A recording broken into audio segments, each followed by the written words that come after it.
안녕하세요. 원영석입니다. 오늘도 원영석의 진실정치 시청해 주셔서 감사합니다. 후원해 주신 여러분께도 감사의 말씀 드립니다. 네, 저는 더 이상 라디오 코리아에서 근무하지 않습니다. 여러분의 후원을 통해서 진실정치가 운영이 됩니다. 자, 오늘 빅뉴스가 여러 개 곳곳에서 터졌는데요. 일단 미국 동부 항만 선적과 하역 작업을 중단시켰던 노조 파업이 3일 만에 마무리가 됐습니다. 그래서 미국 항만 노동자 4만 5천 명이 가입한 노동조합인 국제항만노동자협회 ILA는 파업을 끝내기로 사측과 합의를 했습니다. 자, 이에 따라서 3일간 중단됐던 미국 동해안과 멕시코만 일대의 36개 항만 화물 선적과 하역 작업이 재개될 수 있게 됐는데요. 이번 파업은 지난달 30일에 만료된 단체 협상 갱신 협상 과정에서 노사가 임금에 대한 이견을 좁히지 못해 발생했습니다. 그래서 노조는 시간당 임금을 77% 인상하라고 요구했고 사측인 미국 해양협회는 50% 인상안으로 맞섰습니다. 특히 LA 쪽 항만하고 너무 임금 차이가 크다는 이유를 댔죠. 노조 측에서. 그래서 이에 노조는 지난 1977년 이후 47년 만에 동부 항만 동시 파업에 돌입했습니다. 식품부터 자동차까지 공급망 흐름을 중단하는 항만 파업의 경제적 파급을 우려한 백악관은 사측의 새로운 임금 인상안을 제안하도록 영향력을 행사했습니다. 결국 사측은 62% 인상안을 내놨습니다. 제가 이거 한번 일단은 선거철에 파업했다는 것 자체가 굉장히 셌고 그게 바로 통한 거예요. 여러분께서 그렇게 이해하시면 됩니다. 왜냐하면은 지금 이렇게 되면은 엄청난 악재거든요. 카말라 해리스 민주당한테. 그래서 급하게 마지못해서 노조 측 손을 들어준 거라고 해도 과언이 아닙니다. 근데 이제 노조는 이번 합의가 확정적이 아니고 잠정적이라고 그렇게 밝혔습니다. 그러니까 인상 더 해달라고 할 수가 있는 거예요. 일단 파업을 중단하겠지만 임금 인상과는 별개로 노조 핵심 요구 사항인 항만 자동화에 대한 일자리 보호 문제에 대해서도 노사가 추가로 논의해야 한다는 겁니다. 그러니까 임금 인상보다는 이제 AI 관련된 그런 이슈를 해결해 달라고 촉구하는 거죠. 그래서 노조는 지난달 30일자로 만료된 단체 협약을 내년 1월 15일까지 연장하고 사측과 일자리 보호 문제를 협상할 거라고 설명했습니다. 그래서 이번 임금 인상에 따라서 지금껏 시간당 39달러를 받던, 그러니까 한화로 치면은 약 5만 2천 원 정도 됩니다. 39달러를 받던 미국 동부 항만 노동자들은 향후 6년간 시간당 63달러를 받게 됐습니다. 그러니까 약 8만 4천 원 정도 되는 겁니다. 이렇게 요구한 이유 중에 하나는 또 인플레이션에 감당하기 힘들다, 살기 힘들다 그런 불만도 포함이 됐던 겁니다. 그래서 미국 항만 노동자 중에는 시간당 임금에 더해 연장 근로 수당으로 1년에 10만 달러를 받는 경우도 많은데요. 일단 이 이슈가 계속 장기화가 되면은 11월 선거에서 거의 트럼프가 당선이 확정적이 되기 때문에 카말라 정부에서 조 바이든, 카말라 해리스 정부에서 부랴부랴 두 팔을 이렇게 걷어붙이고 잠정적으로 딜을 이뤄낸 겁니다. 예, 이거 장기화되면은 카말라한테 엄청나게 큰 타격이 될 수가 있었던 거예요. 자, 그리고 도널드 트럼프 지지율이 지금 예사롭지 않습니다. 러스트벨트에서 지지율 우위를 점하고 있는 가운데 버지니아주도 원래 파란 주죠. 근데 버지니아주가 몇 년 전에 글렌 영킨 주지사가 공화당 주지사가 되면서 경합지로 된 거 아니야. 주 하원까지 그때 공화당이 휩쓸었거든요. 부지사 검찰총장직까지. 그래서 이번에 트럼프가 버지니아주를 노리고 있습니다. 그래서 지금 버지니아 여론조사를 보면은 47.4%대 36.6% 이렇게 이제 보면은 이제 두 자릿수 이상 차이가 나긴 하지만 뒤집기가 가능하다고 unlikely but possible 이렇게 써 있습니다. 뒤집기가 가능하다고요. 왜냐하면은 지난달에는 14포인트로 앞섰다가 이제 11포인트로 앞서고 자, 그런데 이걸 보십시오. 538.com 여론조사에서는 6포인트, 7포인트, 6.9포인트 차까지 지금 바짝 따라잡았습니다. 그래서 버지니아주에서 승리 가능성이 있다고 생각하는 사람들이 많이 있어요. 특히 버지니아는 종이 투표 결정했습니다. 글렌 영킨 주지사가. 자, 이게 트럼프한테 희소식입니다. 러스트 벨트에서 앞두고 있다. 뭐 카말라 해리스가 전국 지지율은 높지만 전국 지지율은 뭐 의미가 없습니다. 러스트 벨트 지지율이 어떻게 보면 가장 의미가 커요. 지금 이제 한 달 앞으로 딱 다가왔습니다. 한 달 남았습니다. 예. 대선 11월 5일이에요. 그래서 여전히 판세는 한 치 앞도 내다보기 힘들다. 메인스트림 미디어에서는 그렇게 얘기를 하고 있지만 여러분께서는 이제 트럼프가 우세하다고 생각하셔도 됩니다. 예. 그래서 트럼프가 러스트 벨트 그러면 펜실베니아, 미시건, 위스콘신 요 세 개 주 얘기하는 거예요. 러스트 벨트에서 그전에는 이제 오하이오까지 들어갔었는데 오하이오는 이제 공화당 우세 주로 완전히 돌아섰습니다. 플로리다 같은 경우에도 공화당 우세주로 완전히 갔고요.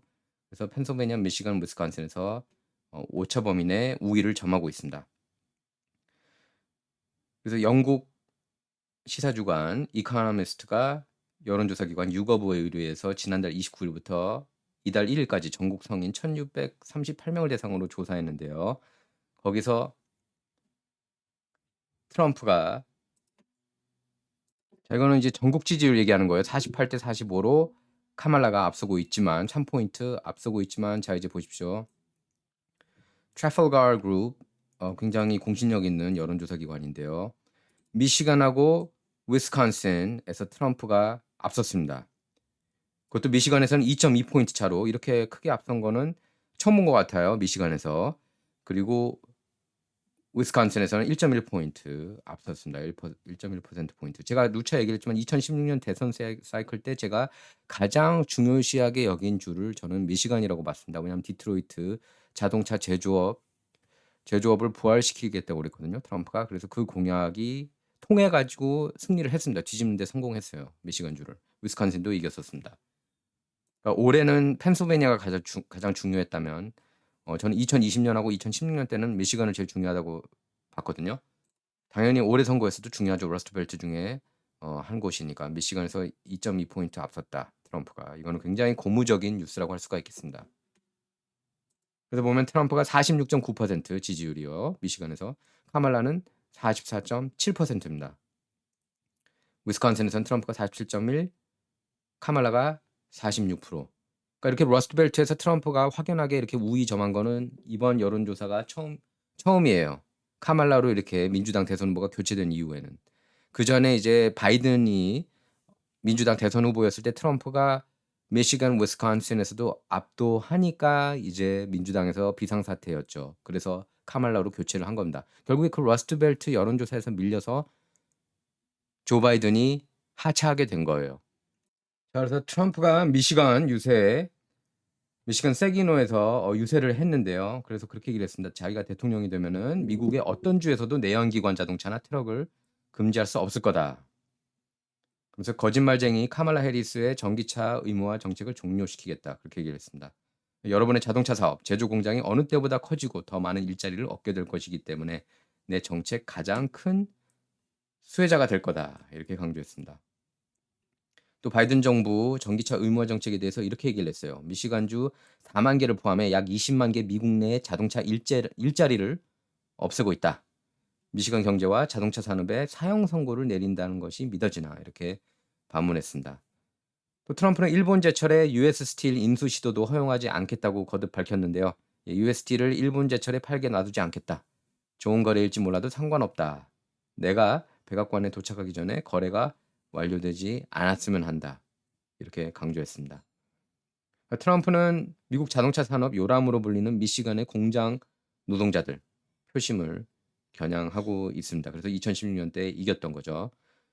세기노는 미시간주 카운티 중 유일하게 지난 4차례 대선에서 승자를 정확히 맞췄습니다. 그래서 벨웨더 카운티로 평가받는 곳이에요. 그러니까 지표 카운티라는 겁니다.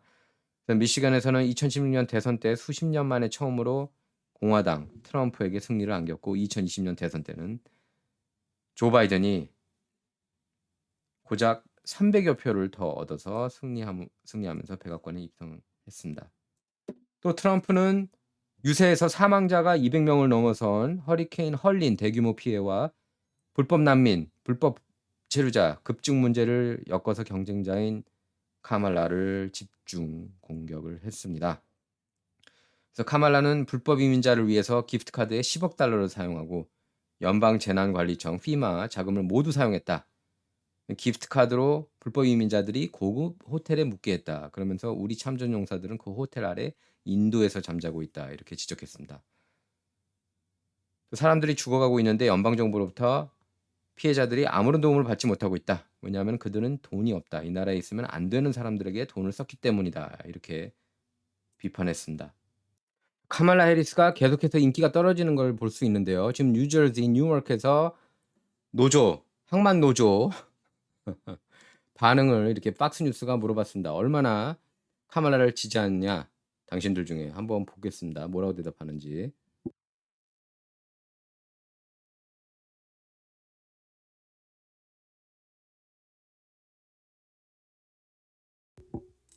아, 자, 노조원들 중에 지지한다는 사람이 아무도 없었습니다. 그것도 민주당 텃밭인 뉴저지인데요. 그래서 뉴저지도 이렇게 뒤집힐 수 있다. 그런 얘기가 나왔죠. 버지니아뿐만 아니라. 저는 버지니아하고 뉴저지도 가능성이 있는 주들이라고 생각을 합니다. 지금 왜냐면은 제가 볼 때는 여전히 샤이 트럼프 표가 많은 것 같아요. 그래도 뭐니 해도 펜실베니아가 가장 중요한데요. 펜실베니아 버틀러에서 피격되지 않았습니까? 트럼프가 이번 주 토요일 날 다시 펜실베니아 버틀러에 유세를 합니다. 트럼프가. 자, 근데 이번 유세는 정말 드라마틱하게도 일란 머스크가 직접 참석하겠다고 밝혔습니다. I will be there to support 이렇게 썼습니다. X에. 트럼프를 지지하기 위해 가겠다. 그러니까 일란 머스크가 트럼프를 공식 지지한 건 트럼프로서는 천군 만마를 얻은 거였어요. 예. 그리고 일란 머스크를 통해서 트럼프에 대한 생각이 바뀐 사람이 굉장히 많습니다. 제 주위에도 꽤 많아요. 그리고 트럼프 그러면 일단 군인들한테 인기가 많죠. 그래서 수백 명 국가안보 전문가, 전직 군인, 골드스타 가족들의 공식 지지를 줄줄이 받았습니다. 트럼프. 총 400명이 넘어요. 그렇게 공식 지지한 사람이. 그러니까 기득권, 딥스 진영 장성들은 트럼프를 별로 안 좋아합니다. 그런 반면 일반 군인들은 트럼프를 전폭적으로 지지하고 있습니다. 국가안보 관계자들도 전폭적으로 트럼프를 지지하고 있습니다. 자, X 계정 보겠습니다. 일란 머스크 딱 이렇게 올렸습니다. 이거 1200만 명이 봤는데요. 제임스 오키프가 올린 것, 탐사보도 기자. 몰래카메라의 황제죠. 예, 폭로 저널리즘의 황제라고 할 수가 있겠습니다. 제임스 오키프. 이번에는 MSNBC. 뭐 이거는 뻔히 아는 거죠. MSNBC 그 프로듀서가 이렇게 몰래카메라에 어떻게 뭐라고 얘기했냐면은 카말라 해리스가 당선되는데 최선을 다하겠다고. 아니 언론사가 그래도 최소한 겉으로라도 이런 표현을 하면 안 되는 거 아닙니까? 그러니까 일란 머스크가 뭐 당연히 그러겠지 이렇게 비꼬듯이 글을 올렸어요. 그래서 일란 머스크가 이렇게 지적하고 있습니다. 민주당은 스윙 스테이트에 의도적으로 유권자를 데려와서 시민권 취득을 빠르게 진행하고 있다. 유일한 문제는 1986년 사면 이후 캘리포니아에서 일어난 것처럼 모든 경호합주를 뒤집을 수 있을 만큼 충분한 난민들이 투표에 참여해서 전국을 영구적인 일당 지배로 바꿀 수 있는 시점이 언제인지냐다. Diabolically smart 이렇게 얘기를 했습니다. 악마처럼 똑똑하다고요. 민주당이. 그래서 나는 트럼프가 승리해서 이 사기를 되돌리지 않는 한 2024년이 미국의 마지막 선거라고 계속 말하고 있는 거다. 민주주의에 대한 진정한 위협은 트럼프가 아니라 민주당의 유권자 수다. 아주 정확하고 적확하게 지적을 했습니다. 일란 머스크. 자, 이거 보십시오. 불법적으로 데려온 난민이 조지아주에만 45,747명이나 됩니다. 2021년 이후에 401%나 오른 거예요. 이렇게 표를 바꾸려고 한다는 겁니다. 이렇게 민주당이 이런 식으로 이기고 있다는 거예요. 노스캐롤라이나도 32,681명을 데려온 겁니다. 446%나 올랐어요. 이 사람들이 그럼 누굴 찍겠습니까? 공화당 찍겠습니까? 트럼프 찍겠습니까? 아니면 카말라 찍겠습니까? 펜실베니아 25,721명 데려왔습니다. 241% 올랐고요. 2021년에 비해서 난민들, 불법 체류자들이.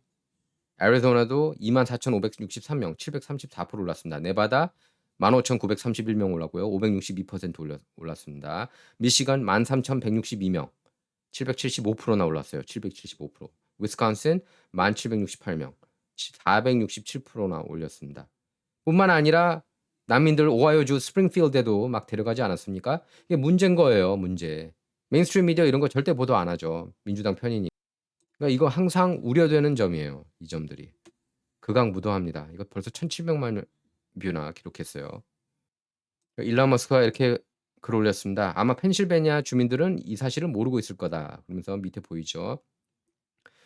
불법 체류자, 펜실베니아 불법 체류자가 해리스 바이든 정부 아래 241%나 올랐고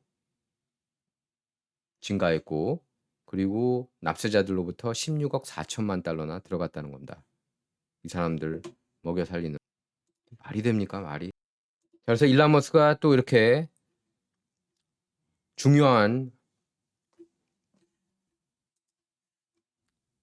트윗을 올렸습니다.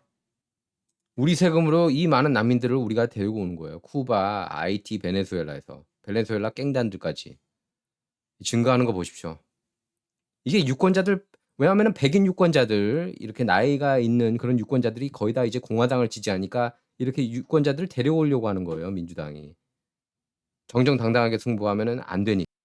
아까 제가 얘기했던 일론 머스크 펜실베니아 버틀러 가겠다. 그 X 글입니다. I will be there to support Butler on Saturday. Historic. I'm coming back to Butler. 트럼프가 이렇게 X에 글을 올리니까 일론 머스크가 지지하러 가겠다. 이렇게 글을 올린.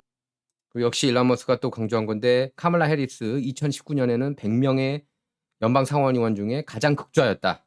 이렇게 딱 지적을 했습니다. Ranked most liberal compared to all senators. 이거 지금 인터넷에서 찾기 힘들거든요. 근데 이걸 딱 캡처한 거예요. 앤드 워크네스가. Not a moderate at all. 중도가 절대 아니다. 버니 샌더스보다도 더 극좌라는 겁니다.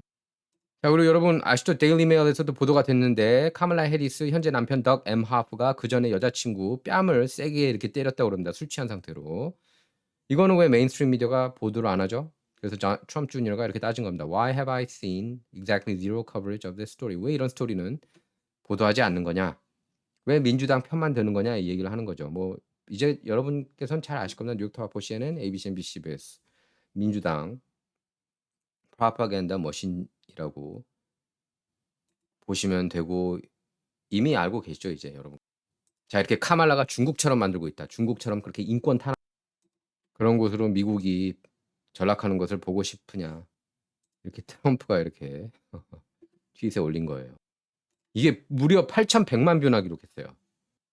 근데 제가 볼 때는 오히려 중국 같은 경우에는 자기네 인민을 챙겨주는데 민주당은 그런 것 같지가 않아요. 미국 국민을 안 챙겨주는 것 같아요.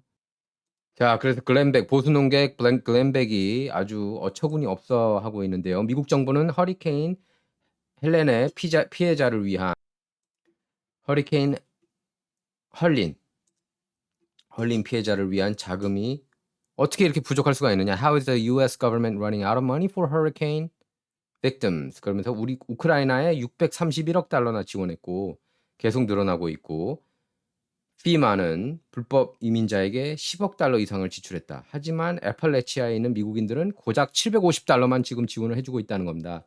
이건 모욕이다. 에릭 트럼프도 이렇게 얘기를 했죠. There are 157 hotels in New York City. 뉴욕시에 157개 호텔이 완전히 불법 체류자로 꽉 찼다는 겁니다. 그리고 허리케인 헐린으로 이렇게 피해를 엄청나게 봤는데 노스캐롤라이나 주민들이. 근데 이들은 750불만 챙겨주고 불법 체류자들 난민들은 얼마 챙겨주는지 아십니까? 2,500불씩 준대요. 근데 미국 시민 미국 합법 거주자는 750불. 이래도 분노 안 할 수가 있습니다. 그러니까 맨날 합법적인 표는 잃어가니까 이렇게 불법 난민들 데려와서 표를 찍게 하려고 하는 거예요. 예? 그래서 불법 체류자들이 시민권을 받을 수 있게 pathway to citizenship 시민권을 받을 수 있는 길을 열겠다고 그런 헛소리나 하고 있는. 자, ABC 뉴스가 이렇게 가짜 뉴스 보도하는 거 한번 보세요. 정말 정확하게 이게 terribly 지적했는데 Why Tuesday's vice presidential debate could matter more than history suggests. 왜 화요일 부통령 후보 토론이 중요한가? 그리고 역사적으로 항상 부통령 대선 토론이 그렇게 중요하지 않은데 이번은 중요하다. 이렇게 보도하면서 팀 월즈가 이제 폭망하니까 "Why VP debates aren't all that important." 왜 부통령 후보 토론이 중요하지 않은가, 안 중요한가. 참 어처구니가. 자, 그리고 캐리 분이라는 사람이 이렇게 글을 올렸는데요. 이 영상을 한번 보세요. 이거 뒤에 미시간주에서 이렇게 유세를 하고 있는데 무슨 신호를 보내고 있는 거 아니냐, 이 남성이. 트럼프 암살 시도가 지금 계속 이루어지고 있는 거 아니냐, 이렇게 의혹을 제기하는 사람이 많습니다. 무슨 야구 사인하듯이 이거 보세요. 전화 통화 사인까지 하고. 여러분께서는 어떻게 생각하십니까? 좀 이상하지 않아요? 이렇게 턱을 만지고. 예. 야구에서 코치 지진이 이렇게 사인하듯이 말이죠. 자, 일론 머스크가 이렇게 글을 올렸습니다. 합법적인 이민은 자기가 장려한다고. 단지 뛰어나고 능력이 특출나야 된다는 겁니다. 스포츠 팀이 이렇게 드래프트 픽 하듯이. 예? 가장 그중에서도 오고 싶어 하는 사람들 중에서도 훌륭한 사람들을 추려내자는 거죠. 그래서 최고의 이민자들만 데려오자, 이 얘기를 하는 겁니다. 그러니까 능력 위주 합법 이민을 받자는 거죠. 그러니까 합법 이민은 장려하되 저렇게 불법 이민은 안 된다는 겁니다. 자, 지금 처참한 노스캐롤라이나 광경이에요. 참 보기만 해도 충격적입니다. 예, 해리스 행정부가 재난 구호를 위해 더 이상 보낼 돈이 없다고 하는데요. 지금 노스캐롤라이나가 이 지경이 됐는데, 한편 우리는 방금 우크라이나에 800억 달러를 보냈습니다. 선출직 공무원들은 당신을 싫어합니다. 이렇게 글을 올렸습니다. 자, 테런스 K 윌리엄스라는 인플루언서인데요. 트럼프 지지하는 인플루언서입니다. 도대체 피마하고 카말라 해리스는 어디 있는, 아무도 지금 이 사람들 중에서 미국인들을 도와주지 않는다. 그래서 직접 자기가 가가호호 방문해서 음식 나눠주고 있다고 합니다. 자, 우리 연방하원 법사위원회에서 공식적으로 이렇게 밝힌 거예요. 최소 미국에 들어온 국가안보 위협이 되는 그런 난민이 170만 명이 들어왔다고요. 테러리스트 위험 분자가 170만 명 들어왔다는 겁니다, 여러분. 자, 이거는 칼린 러그가 이렇게 X의 계정을 올렸습니다. 이것도 정말 슬픈 내용인데요. 박스 뉴스 앵커가 허리케인 헐린으로 홍수에 휩쓸려 떠내려가기 전 아들의 마지막 순간을 묘사하면서 생방송에서 울음을 터뜨립니다. 어머니는 아들이 지상에서 마지막으로 남긴 말이 예수님을 부르짖는 소리였다고 말했는데요. 7살 마이카는 조부모와 함께 노스캐롤라이나주 애쉬필드에 있는 집 옥상에 앉아 있다가 격렬한 홍수에 휩쓸려 내려갔습니다. 이렇게 얘기를 했어요. 아들이 마지막 순간에 저를 위해 소리를 지르지 않았기 때문에 저는 아들이 정말 자랑스럽습니다. 아들은 예수님 저를 구해주세요. 이렇게 외쳤습니다. 예수님 들려요? 예수님 당신을 부르고 있어요. 그는 슈퍼히어로가 되고 싶었습니다. 그게 그의 인생 목표였습니다. 대신 그는 제 영웅이에요. 그가 바로 제 영웅입니다. 그는 가장 똑똑하고 용감하고 희망차고 훌륭한 친구이자 훌륭한 아들입니다. 이보다 더 좋은 아들을 바랄 수 없었습니다. 그리고 그는 마지막까지 예수님을 부르짖으며 행복해했어요. 그 순간 아들은 기쁨을 찾은 것 같아요. 예. 너무 슬프네요. 자, 버지니아주 연방 상원 후보 선거도 관심을 모으고 있는데 베트남계죠. 트럼프 지지까지 받았습니다. 질문자가 그렇게 얘기를 했어요. 이 불법 난민들 어떻게 추방시킬 거냐고. 거기에 대해서 헝카오가 이렇게 얘기를 했습니다. 이 사람은 굉장히 미국 법을 준수하고 미국 문화를 받아들일 의지가 없다면 아메리칸 드림을 요구하지 마세요. 나는 그 법들을 다 따랐습니다. 그 불법 난민들은 법을 따르지 않은 거잖아요. 여러분, 메인스트림 미디어의 편향 보도 이것만 봐도 알 수 있을 겁니다. 기억하실 거예요. 뉴올리언스 허리케인 카트리나로 인해서 난리가 났을 때 부시가 3일 뒤에 가서 비난을 많이 받았습니다. 근데 바이든 같은 경우에는 7일 뒤에 찾아왔고 허리케인 헐린 피해자들을 위로하기 위해 7일 뒤에 갔어요. 바이든. 사망자가 200명이 넘는데 말이죠. 근데 메인스트림 미디어 안 비판하죠? 비판은 별로 안 합니다. 카말라나 왜 비판 안 하겠습니까? 왜 비판을 안 하는 걸까요? 자, 그래서 특히 이제 교사 노조들, 급진 좌파들, 뭐 친민주당 분들 다 안티 트럼프 부르짖고 있는데 심지어는 이렇게 교실에서도 트럼프 사진에 이렇게 광대 그림을 이렇게 넣는 경우가 있대요. 자, 그리고 잭 포서가 이렇게 X에 트럼프 피격 사건 영상을 올렸는데 한번 보세요. 이거 보실 필요가 있는 것 같습니다. 예. 한번 There he is. Officer, people in our country that shouldn't be here. Dangerous people. On top of the roof. We have criminals. We have people that is not. It's much tougher than it happens. Look what happened to our country. Probably 20 million people. And you know, that's a little bit old there.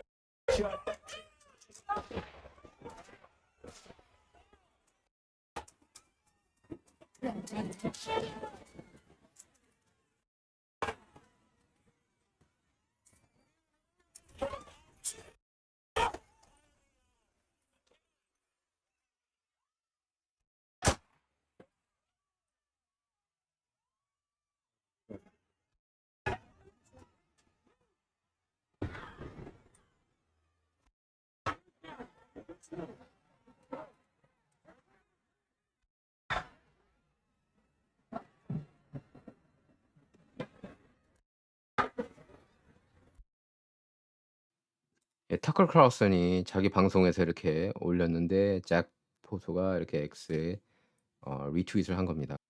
자, 이건 팀 월스 부통령 후보가 얘기하는 장면인데 뭐라고 그랬냐면은 트럼프가 30피트짜리 장벽을 만들면은 자기는 35피트짜리 사다리를 만들어 주겠다. 그래서 불법 체류자, 불법 난민들, 그리고 베네수엘라 깽단 이런 불법 강간범들, 살인범들이 막 들어오게 하겠다는 거예요. 자, 한번 들어볼게요. would say this, that I just am waiting to find out how high that wall is, because then if it's 30 foot tall, you can go invest in the 35-foot ladder. There's money to be made here, you know. So, I would say. 자, 재난청이 이렇게 돈이 없다고 그럽니다. 연방정부가 우크라이나에 수백억 불법 체류자, 불법 난민, IT 난민, 뭐 베네수엘라 난민, 깽단들 그 사람들 챙겨주려고 수백억 달러 쓰고, 그런데 막상 허리케인 헐린에 대한 피해자들 도와줄 돈은 없다고 그럽니다. 국토안보 장관 마이올커스가 이렇게 얘기를 한 거예요. 마이올커스 warns FEMA doesn't have enough funding to last through hurricane season. 허리케인 시즌인데 버틸 돈이 없다. 이래도 카말라를 찍겠습니까? 자, 진정 이번 시간은 여기서 마치도록 하겠습니다. 감사합니다.